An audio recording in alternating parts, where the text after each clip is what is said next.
ancestors in 1619 was built to keep us blind instead of set us free. Whitewash gospel, slave ship theology, taught obedience instead of liberty. Changed the name and changed the face. Told us truth had to fit their race, but now the veil falling from my eyes and the real faith starting to rise.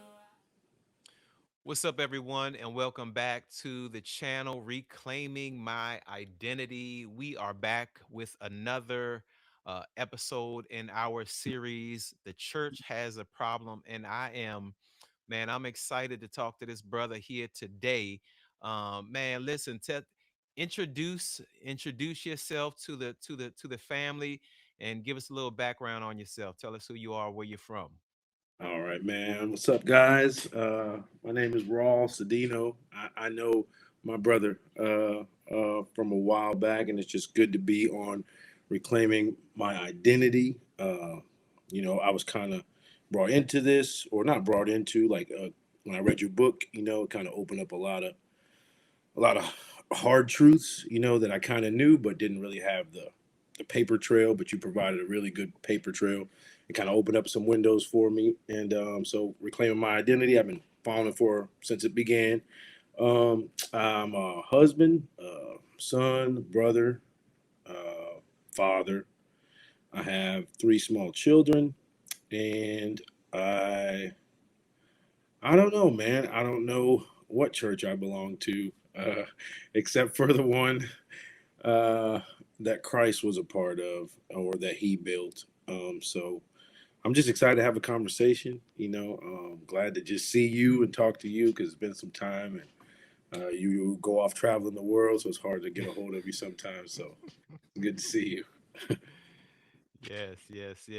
Man, listen, so I'm excited for this conversation. Like I said, this is a series that I have been wanting to have because there are a lot of questions that are taking place in the church. And there is um, a lot of people who are not answering, a lot of questions that are being asked, and there are not a lot of answers that are being given. And I believe for that reason, we are starting to see more and more of our brothers and sisters, um, quietly leave the church. And that's why I wanted to start this series, just to kind of really make our viewers aware of what's taking place, especially those who are in the church, who may not know about us as being the people of the book. They may not understand this teaching and everything, and they may not think that it's important, because there are a lot of people who just think that this stuff doesn't matter. But let's start off with just give us, I guess, tell us where you grew up and what was your spiritual, I guess, background growing up. Okay, cool, man. My family is from Trinidad. I was born in Trinidad, and then we immigrated when I was 6 months old to Brooklyn, New York. I was there for a couple years. It was pretty bad in the 80s. We bounced around a little bit in Florida, and then we came to Tennessee, man. And there were trees, the actual trees. So many trees that I thought that there was wolves and all kind of stuff in the woods. I was very shell shocked to see all the green. Tennessee's very lush, hilly, and green, and honestly looks like a big garden. And so I grew up here, man, in Middle Tennessee, a little bit south of Nashville. I grew up going to an Adventist church, multiple churches. The one I went to the most was like a small, country church, a handful of members. Everybody loved God. It was good community. I can't say that it was negative experience. Like when I look back, I see all the indoctrination, but I don't blame anyone necessarily. I don't even think that honestly a lot of people know that they are indoctrinating others and that they're indoctrinating or indoctrinated. But it was good, positive. I was very involved. My parents wouldn't let me not be. Um, it was a struggle sports wise. I love sports, playing basketball. I know you love basketball, and high school sports. Friday night is Mhm. basketball, and so my high school career, I missed 50% of my games. you know. Yeah. And I would have to oftentimes listen to my team on the radio, like how they were doing, when they were away. I just Friday, I go home and just like, man, this kind of sucks. This isn't. If this is what closeness to God is, it kind of sucks. And in my young kid mind, I just thought that was the most important thing in the world.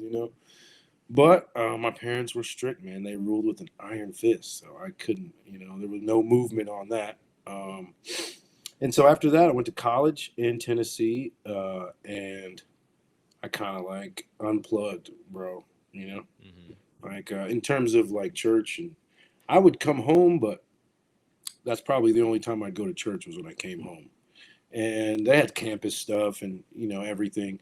And so I would say that was the time where I kind of fell away. And I don't think I did it on purpose. I think I was like, good to be free, good to not have to shut everything down at the sunset, you know, because most of my life growing up, man, I was either waiting for the sun to set or, like I was just waiting for the Sabbath to be over to get the chains off. So Yeah. that's kind of my background in terms of like at my adolescence and growing up. But then, dude, I was about to graduate college, and I was like, okay, I got to get serious and I took a class called Death and Dying, and the class examined other religions around the world and how they dealt with death. Okay, the great Okay. equalizer. And the reason why this was fascinating was because this is the one thing that the Chinaman, the Indian, the guy from England, the American, the Mexican, everybody has to go through death. Mm. And whether that's culturally or religiously, I wanted to see how they dealt with it. And I was surprised. And so as I went on this journey, I was like, well, how can I say to this Hindu believing person who keeps their relative in their house for a year after they die, and people Wow. can come visit all around the world, and they keep her in a room. She's open there in a room for more than a year. And that's how they dealt with death, man.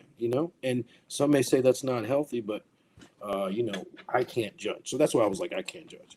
So then I took the whole circle around and I was like, well, then I need to find out what I believe because I definitely don't believe in the lady staying in the room for a year for sure. But do I really believe this Christian Adventism, conundrum that I was struggling with to believe because it was all very, very, and this, very legalistic, very rule oriented. So I was like, dude, there has to be another way. And so I chased after God, man, and God chased after me. And for about 3 years, it was just me and him. We went hard, and I found my wife, got married. But I didn't find out about the people of the book until 2015. And when I found that out in 2015, I got rebaptized because I freaked out, because I was like, whoa, Hmm. something else is happening here. So time out, because you gave. I mean, we got a big, you know.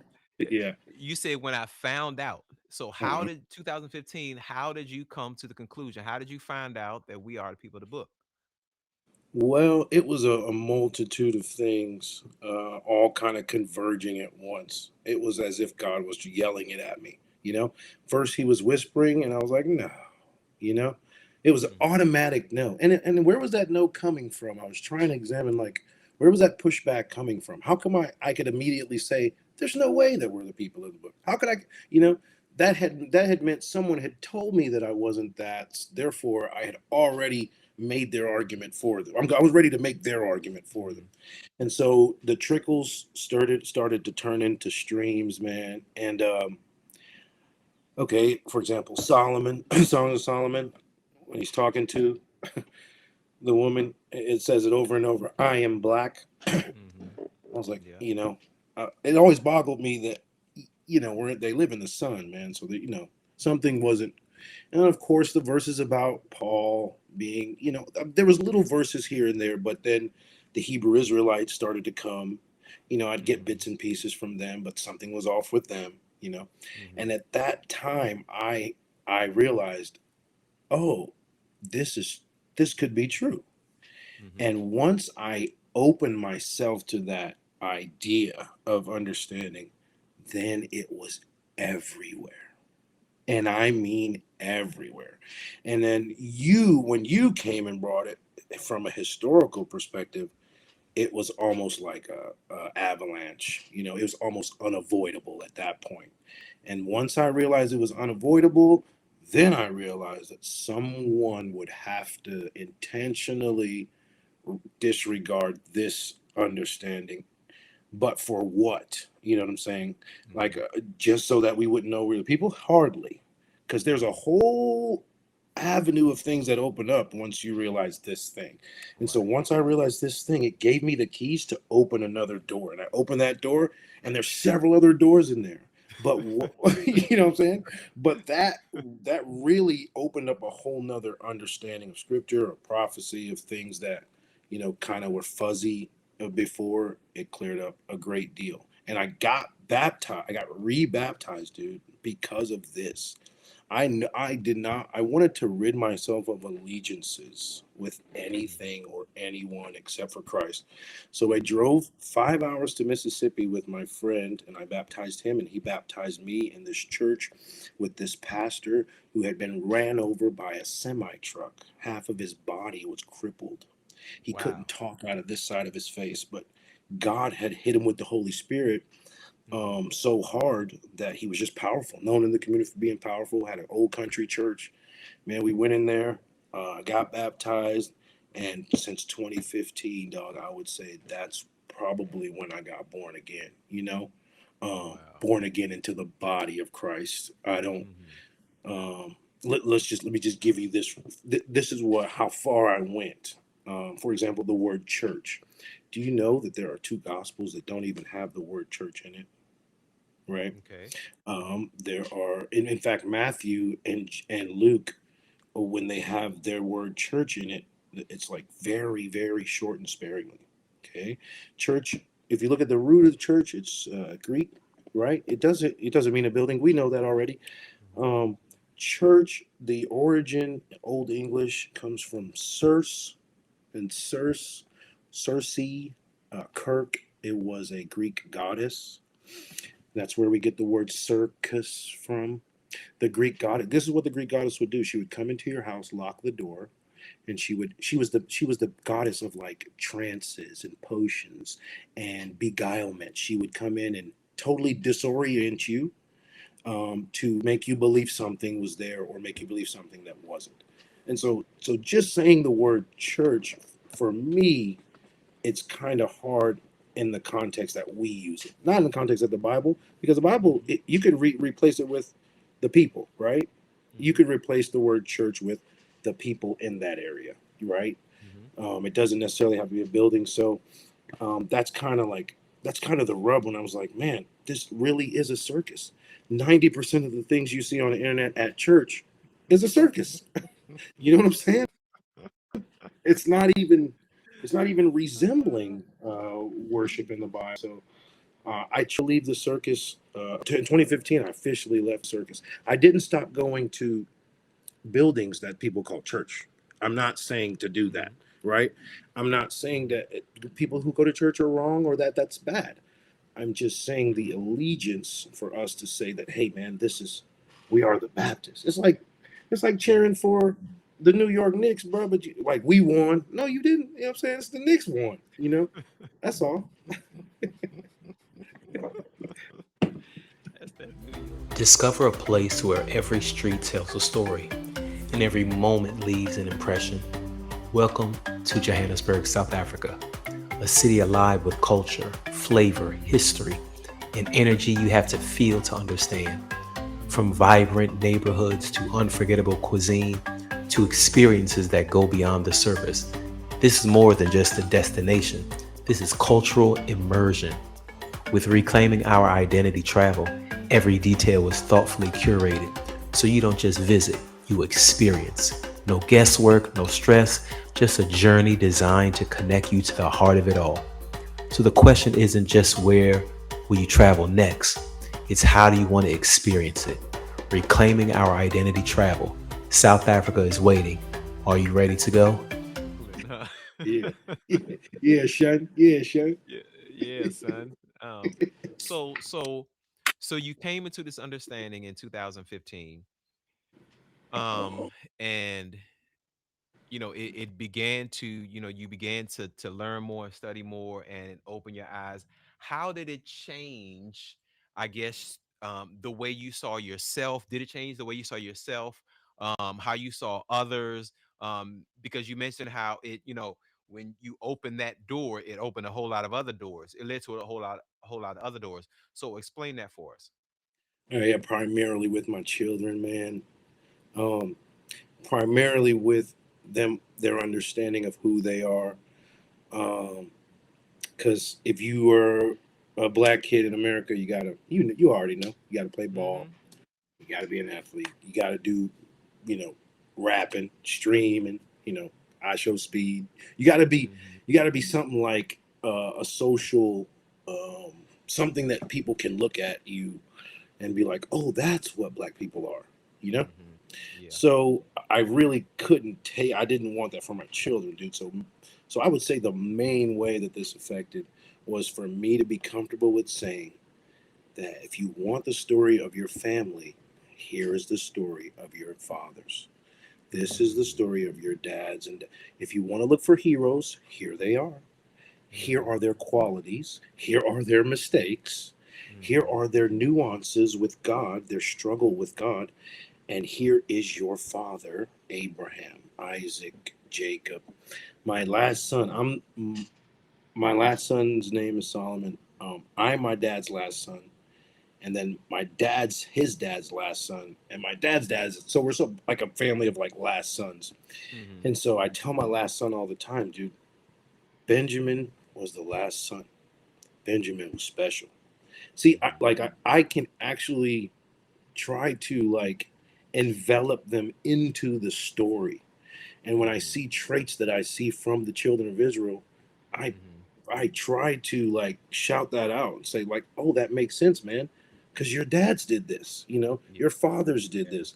And so primarily I'm trying to set the stage for at least my children to understand that their identity, reclaiming your identity, Mm-hmm. that their identity is locked into these people here. These people Mm-hmm. that you read about, these are your people. They have their people, right? George Washington, right? Thomas Mm-hmm. Jefferson, Mm-hmm. Napoleon, Caesar Augustus. By the way, Mm-hmm. all of which whom we have less historical evidence of than Jesus Christ, but people believe in all Well, of those people. well, People believe well. in George Washington. They're making movies about him, but people don't believe in Jesus Christ. But there's more historical evidence for Jesus Christ than George Washington. Mm. But but they can have their heroes. Mm-hmm. So I very much want my children's heroes to be those people that we read about in the book. And so that would be my primary on primary way it's changed. And then secondarily, it's changed the way I look at scripture, especially the minor prophets and prophecy in general. Mm-hmm. You and the other guy were talking in the first interview about, you guys briefly talked about prophecy, and to me, um, there's so many prophecies about the children, you know, of Israel, that if you don't know who they are, then you can't, it's Mm-hmm. impossible to understand the prophecy. Yeah. Yeah. And it's interesting because you don't hear a lot of people talking about the minor prophets, and the prophecies that are in the minor prophets. And I think for that main reason, because they don't know how those apply today, or really how they apply back then, because they don't know who the people are. So I guess let me ask this question. So do you currently um, congregate with a body of believers? Would you say that you do that now? Man,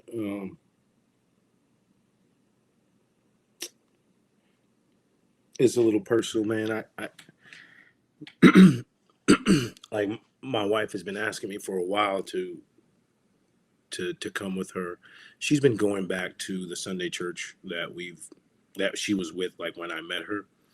We met in Wow. 2009, and Mhm. so during that time, man, when for example, when we were getting married, the Adventist church would tell us that she would have to choose, or we wouldn't last. You know, Mhm. like one of us would have to, either I would have to go with her or she would have to go with Mhm. me. We couldn't do the split. Um, Mhm. Interestingly, I didn't hear any of that from the Sunday church. Mhm. You know, but Mhm. the Adventist was like, look, man, it's not going to work. Can two walk together unless you know. Mhm. Mhm. So dude, that made me push him away, dude. You know, I just pushed it away, and then I kind of the Sunday church was with open arms. Every child Mhm. that I had, we had food for weeks. We didn't even have to buy food, go get food. We had food for weeks. The support system in this place was phenomenal. Anyways, Mhm. my wife's been going back there for, I don't know, 6 months now. All my kids go to all their summer activities, all their camps, so they're very tied in. But man, Mhm. like you just asked, do I congregate? I told myself, no way, man. After, Mhm. if I'm not gonna go in this Adventist church, you know what? Come on, man.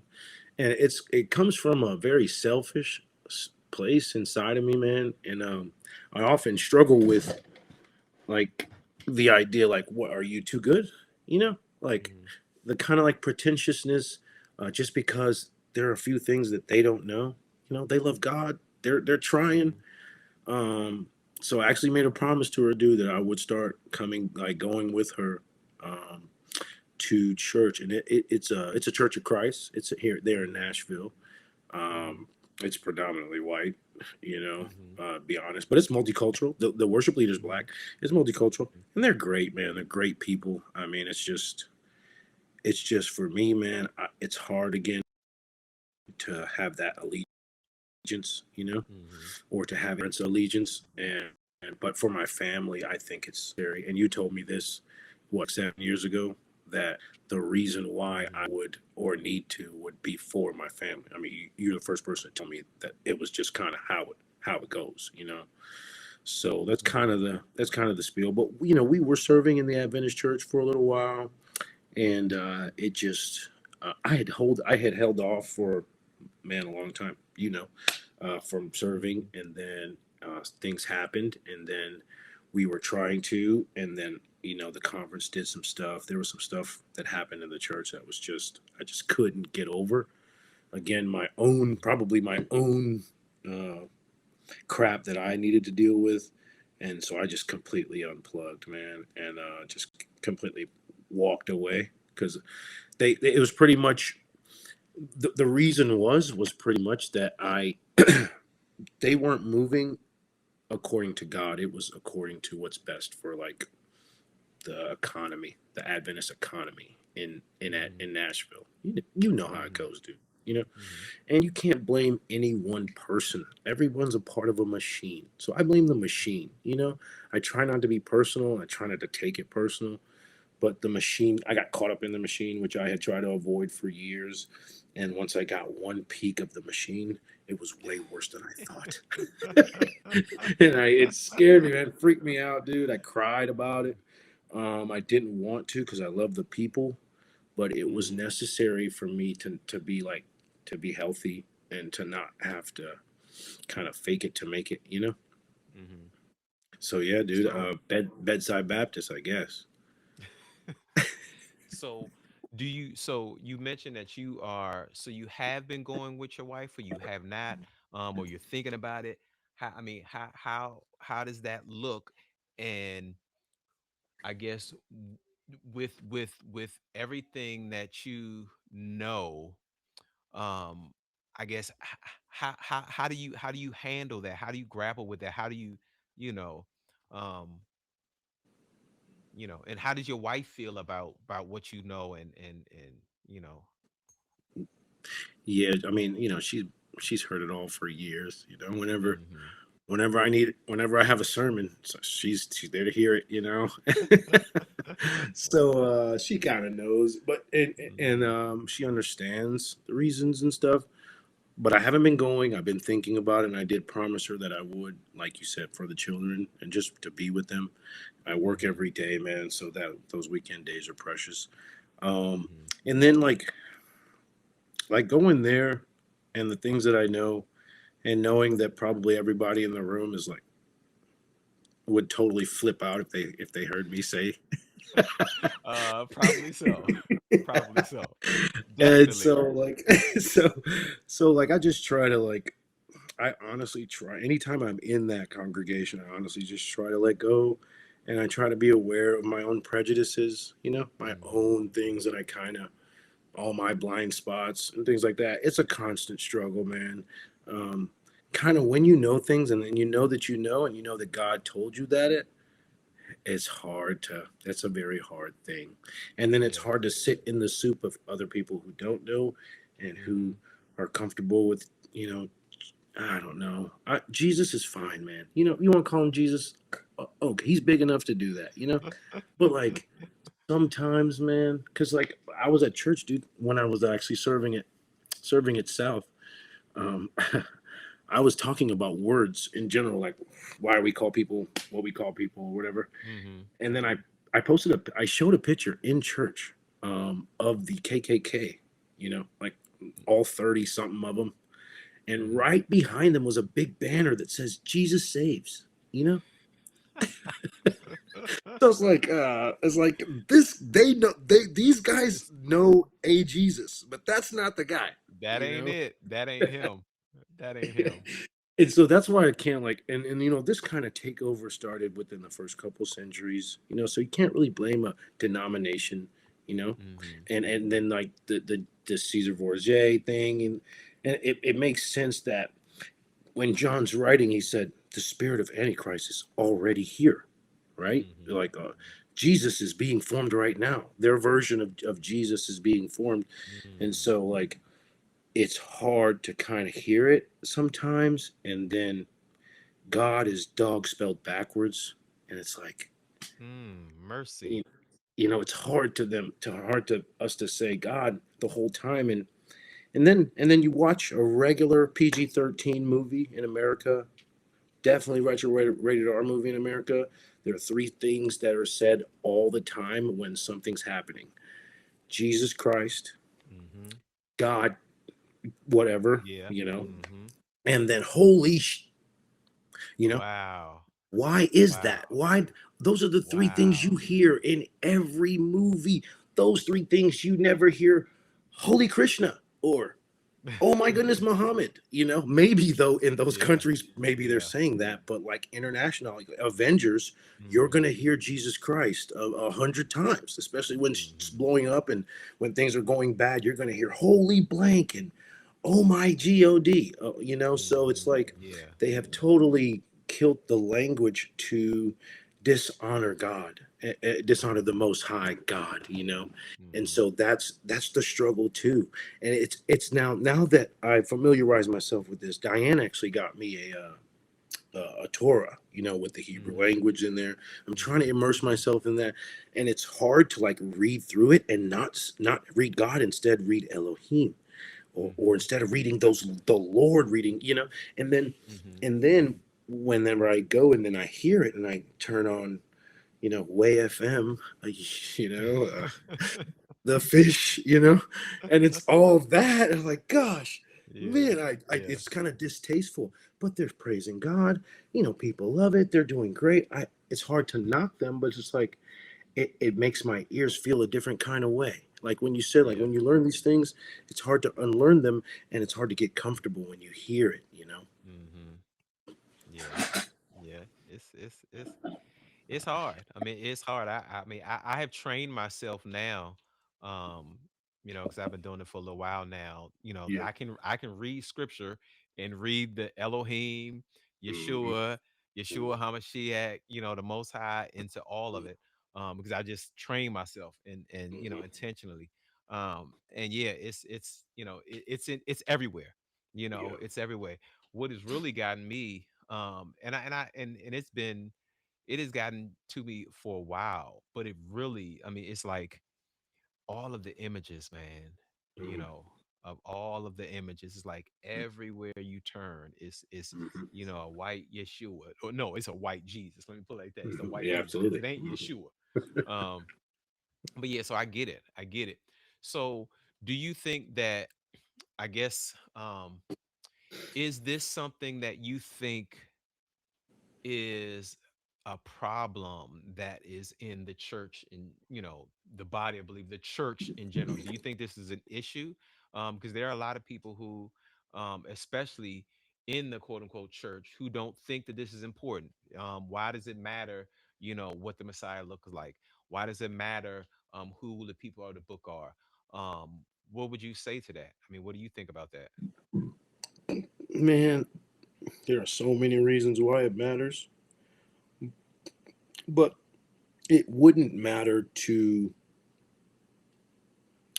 a person who wouldn't serve Christ if he was different. Hmm. It would only matter to those who would see this and find meaning and purpose and culture and their identity. It would only matter to those people.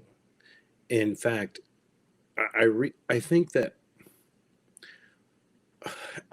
if you don't want me to know something, then it matters. You know what I'm saying? Hmm. If you're purposefully hiding it, then it matters. Hmm. For example, this same Sunday church that I'm talking about, back then, when I first started going there, I was brave. I asked the pastor straight up, like, "What about the Sabbath, bro?" I'm gonna, I'm What was his gonna, response? oh, I know about the Sabbath. Oh yeah, I keep the Sabbath. Oh yeah, I know about the Sabbath. A couple weeks later, he had a sermon on the Sabbath, bro, and Okay. he tells everyone. But he tells everyone, you can have Sabbath whenever you want.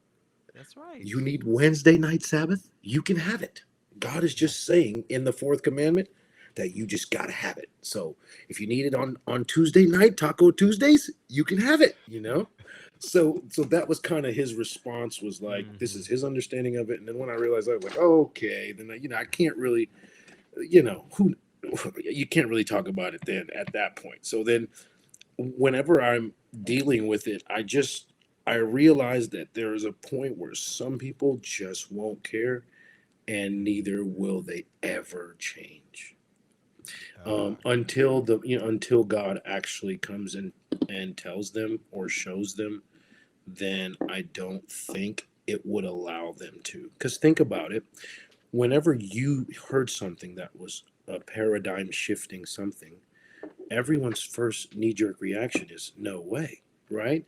Sarah, when she was supposed to have the baby, ha ha, no way. Hmm. When he told Abraham, how is this going to be, And so, Hmm. like, I think that's the knee jerk, but I also believe that Christ has those that are of the people of Israel and that are Hmm. also Gentiles, that when Hmm. they know, when they hear, Hmm. they will follow. They will understand and they will believe, because God has people in every pocket of every. And so I Hmm. think, and especially in 2026, I think it's probably as palatable as it ever could have been, right? With the Right. internet, I mean, I Hmm. think we have more people waking up, especially black and brown people waking up, Hmm. than ever before, right? And I Hmm. think that's for a reason. And I think that it's only going to hit a tipping point, right? When enough people know what the situation is and realize that the reason why the cop's knee is on the neck of the guy that we're watching on TV is because down the line, his father is Jacob. And from Hmm. birth, this is what his path was going to be. You know, he was going to be persecuted by a certain people. And this is Hmm. just Deuteronomy playing out in our time. And by the way, it's played out in everyone's time, right? It's been played out in everyone's time. And so when you realize these people have been persecuted like this, and then you realize that every single minor prophet says that when Christ comes back, he's going to go and get those people that scattered throughout the whole world. We're Hmm. watching the World Cup, right? Hmm. And we're watching the French team. Okay, these are Frenchmen. Okay, so you Hmm. go back to the 1700s and look up the French. There isn't a black guy in sight. Okay, in France, Mhm. let's look at their army. There's no black Frenchmen. Their soccer team, 8 out of the 11 starters were African. Okay, Mhm. so my son's mind is blown. He's like, Dad, how are these guys French? I was like, that Mhm. son, their parents moved to France. They grew up there, but they are from the land. Oh, well, how come they're the best team in the World Cup? Oh, they're starting 8 out of 11 Africans, right? Mhm. Kylian Mbappe. That's not French, bro. That's not Lemur. You know what I'm saying? That's not, I don't know, man. So it's clear that, something's going on to where everywhere on the planet we're everywhere on the planet. How could that be? And then when Mhm. James starts his letter, he said, to the children of Israel who's been scattered everywhere, right? Mhm. So it was happening back then. So much more now when the whole diaspora has been decimated and spread out. It's as if you just dumped us all across the world to take Mhm. away the richness, to take away the strength. The best way to take away their power is to spread them out and give them all these other identities so that they can never find out that who they truly are. So it's a huge deal. Whenever someone says that, I don't take it personally. I realize that they haven't gotten there yet. Not that I've gotten anywhere. You know what I'm saying? Not Mhm. that it's like we've achieved or we've gotten somewhere where we know something. It's just like a little bit of naivete because I had that same. Mhm. So tell me, what do you think about what are your ideas? What is your idea on the Black Hebrew Israelites? What is your take on them? Um, Hmm. yeah, give me your. I think they're earnest brothers, man. I think those brothers are trying to do all 613 mitzvahs. They know the rules. They're trying to follow the rules. And then they also see in scripture that scripture may be hinting towards some sort of get back. They like the get back Mhm. piece. Who doesn't, right? Mhm. After the hundreds of years of torture, who doesn't Mhm. deserve a little bit of get back? They like that piece a little bit too much. And Mhm. then the boxing out of other cultures is a problem with me. Um, Mhm. but dude, I would say they I try to treat them like a watermelon. Eat the watermelon, spit out the seeds, Yeah. because a lot of times um, they have insight, man. A lot of Mhm. times they have dug and they have done the heavy lifting. And so, honestly, they were one of the channels, they were one of the streams in that time period that I was Mhm. like, wait a minute. Because, regardless if truth is coming from a donkey, truth will resonate, you know, Mhm. and, Mhm. um, and, and falsehood will as well.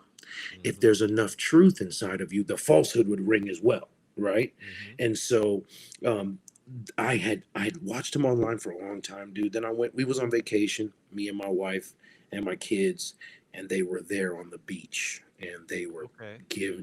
they were giving it to everybody. And Mhm. I was like, this is a good opportunity. Let's go check this out. Yeah. And so, dude, I went over there by myself. My I'm in an interracial marriage, so my wife is Caucasian, and so but she wasn't with me. The kids weren't with me. I Mhm. just kind of walked over there by myself, and we started to have a conversation. And dude, we were on the same page, going hard on the same page.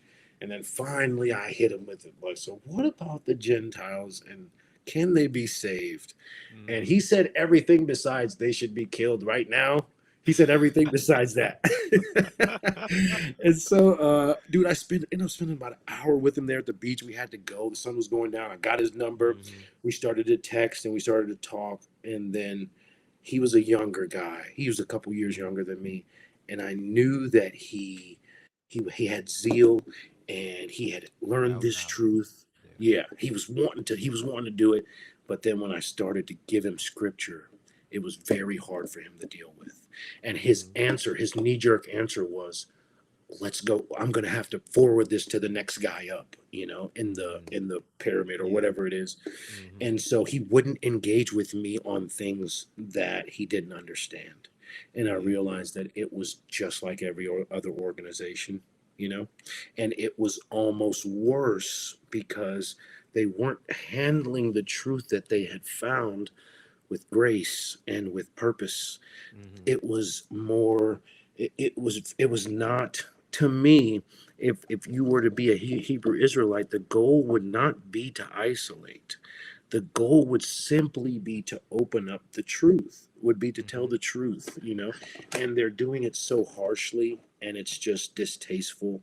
So it's hard for me to, I would probably conversate with them and join with them, but I would say it would hard for me to be like in allegiance with them, especially when Mm-hmm. IUIC and all those was coming out. They had some scandals and stuff like, oh, Mm-hmm. they're just like the Baptist church. They're just like, it's kind of hard to any corporate entity. It's difficult for Yeah. there to be a clean sheet. Mm-hmm.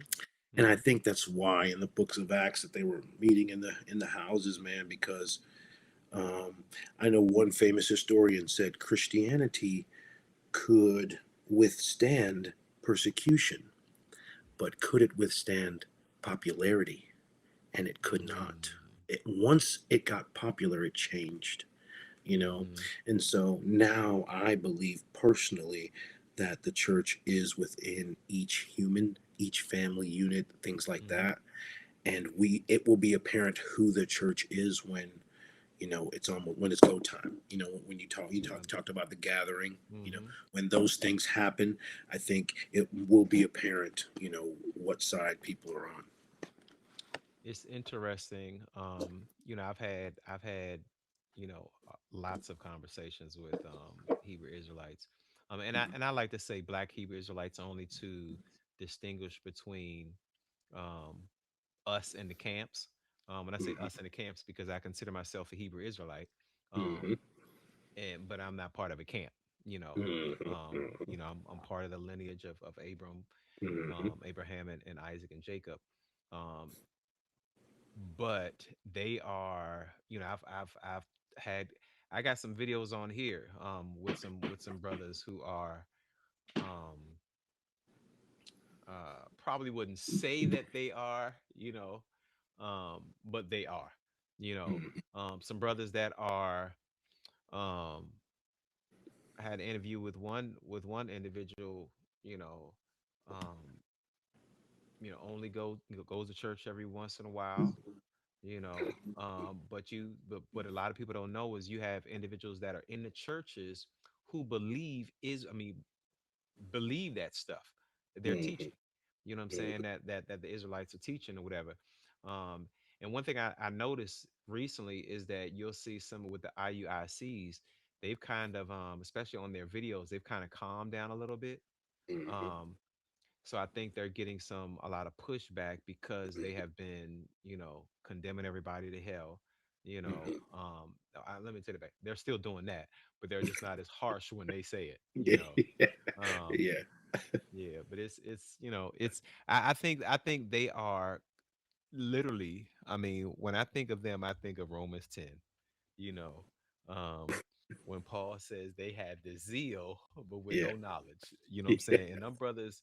I mean, to me, it's like I empathize with them because they are out there on the corners trying to tell our people mhm, the word.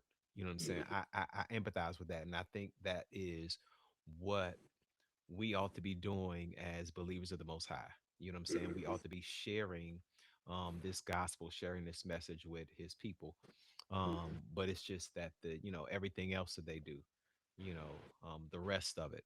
I agree with them on the fact that we're the people of the book, and I think just about everything else, I'm in disagreement with them with. Like literally, I got a couple videos on here where I talk about the stuff that that they're wrong on, and I'm yeah. I'm going through scripture. And I got another video coming out probably next week or so or something like that, maybe this week or whatever, where I'm doing another video. And this is just me breaking down, unpacking um, four of their major beliefs in the Mm, book of Acts. I'm just basically, showing just from Acts because a lot of them, they discount Paul's writings. because Paul, contradicts what they believe. So I said, Hmm. okay, I'm looking at Acts, and Acts, breaks down some of the stuff that they believe, and shows that it's not biblical. But yeah, man. Yeah. So where do you think you will end up eventually, um after all is said and done, man, with everything that and right now you're contemplating going to the church with your wife and everything. Yeah. Where does all this end? In our pursuit of something authentic, I guess biblically authentic, we've tried it all, man. Uh, and of course, but we had to play by Babylon's rules. So we definitely opened up an LLC, a church, and we've had that Mm-hmm. for about 4 or 5 years now. I mean, a 501c3. Sorry, not an LLC. And so, like, we have this church, and we've tried everything. We've tried events. We've tried game nights. Mm-hmm. And I would say, like, they're hit or miss. Sometimes we'll have like 80 people, and then sometimes we'll have just a handful or 20. Mm-hmm. And they're everything from backyard barbecues to like events for helping kids, back to school stuff. Mm-hmm. So, like, we have tried in our effort to model that Acts 4 5 look, Mm-hmm. but we increasingly find it so hard to do in this environment. Mm-hmm. Um, it's like the way that we have, the way society is now set That's up. right. It's impossible to do the Acts 4, Acts 5. And we've seen that in our pursuit of trying to do it. We've seen it. And like we've gone full circle with it, with like doing all these events and doing worship services. And man, we'd have 50 people at a worship service, and then we'd have 5 people. And so like we were, it's kind of like hit or miss. And then finally we came full circle, dude, and realized, oh, well, only thing that's working consistently is family worship. Is Mm-hmm. like your family coming over to my family's house, eating and worship. Mm-hmm. You know, that Mm-hmm. dude, that's the only thing that works in this society. Primarily with the guys you got living with you right now, and then the other pockets of families or other people that God has put in your life. I think that is ultimately where we kind of end up. I think COVID kind of forced us into some sort of view of that. Mm-hmm. Um, Mm-hmm. and I think that's kind of where we will end up. And then, we've been looking for land, we've been looking for a building, and every Mm-hmm. time we have it locked down, God's like, no, you're missing the point, you know? Mm-hmm. And then one time we were like, well, how about we're just a mobile church? How about we bring church to you? How about Mm-hmm. we might worship in Nashville, we might worship in Murfreesboro, we might worship in Franklin, try to Mm-hmm. switch it up. And so we've done all those things, and then they're great. They have some effect. We have changed some things. We have helped people. We have had um, beautiful times, but dude, it always came back. Like even like within a couple weeks ago, we realized again, me and like some of the leadership of this organization, we realized, oh, God's just telling us go back to family worship. Mm-hmm. Fortify the people in your home, because that is the world's primary target, bro. Mm-hmm. America, the system, Babylon's primary target in this society is the father and the mom in the home together. Especially those who are black. Discover a place where every street tells a story and every moment leaves an impression. Welcome to Johannesburg, South Africa, a city alive with culture, flavor, history, and energy you have to feel to understand. From vibrant neighborhoods to unforgettable cuisine to experiences that go beyond the surface, this is more than just a destination. This is cultural immersion. With Reclaiming Our Identity Travel, every detail is thoughtfully curated so you don't just visit, you experience. No guesswork, no stress, just a journey designed to connect you to the heart of it all. So the question isn't just where will you travel next, it's how do you want to experience it. Reclaiming Our Identity Travel. South Africa is waiting. Are you ready to go?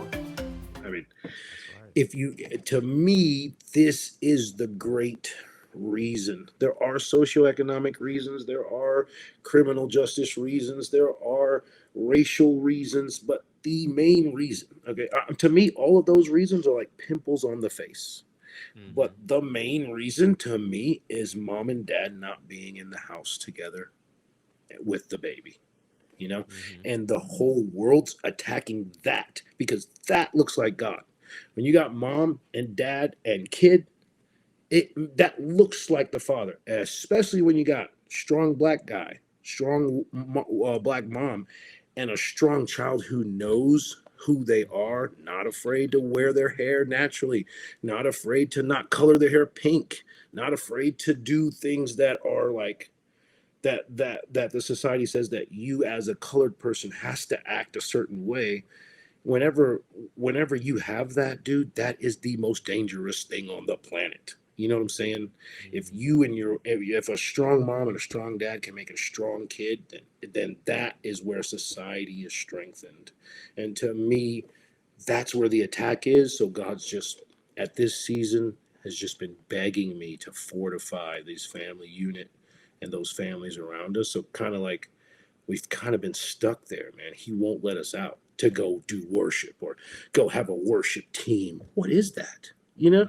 Like, Mm-hmm. what is that? I understand, like, there are people that were designated for worship, but it's not this flamboyant dude jumping around the stage. It's not that, you know?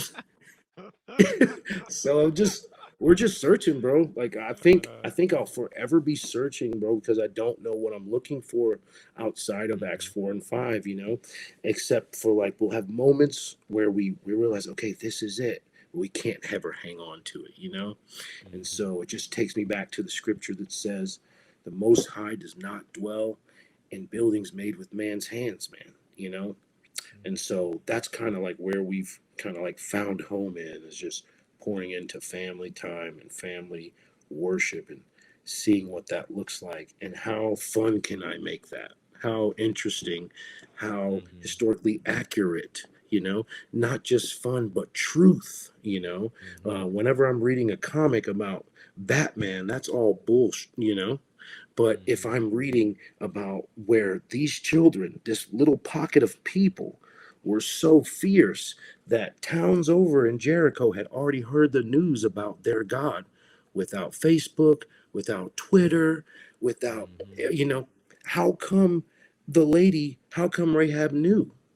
Did she get the tweet that God Come was on, acting a man. fool in Egypt? You know what I'm saying? Yes. Come on. I'm looking for a country that whose builder and maker is God, man. And I think Mm-hmm. until he cracks the sky, I think we're meant to kind of continue to search that out and flesh it out because nobody's ever lived in 2026, bro. Mm-hmm.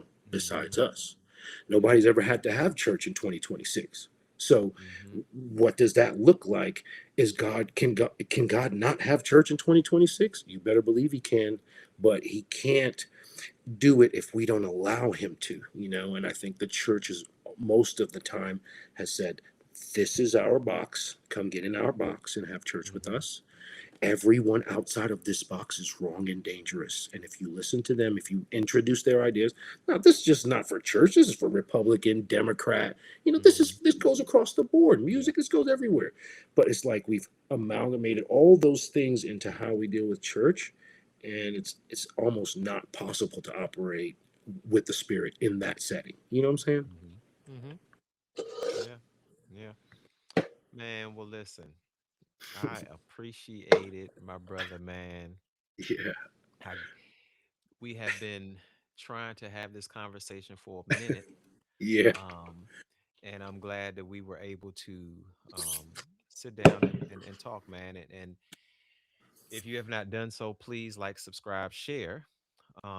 And we're gonna have you back so we can chop it up some more, man, and right, open up the scriptures yeah, and dive into the word, man, because that's what it's about, man.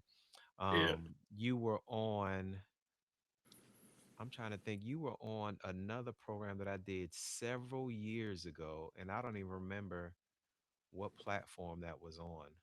yeah. I Um, think we did it on Zoom, but I think you had it on YouTube. And you had a couple other brothers that came on was talking yes, about your book. Yep. Yes, so we're gonna have you back on, man. All right, Chit man. chat it up, and we'll probably add another brother or two on there, Okay. man, just so we can Yeah, have man. a good discussion, man. Well, man, Sounds I good. thank you so much for coming on, man. And once again, if you have not done so, please like, subscribe, share, and we will see you guys in the next video. See you guys. Shalom.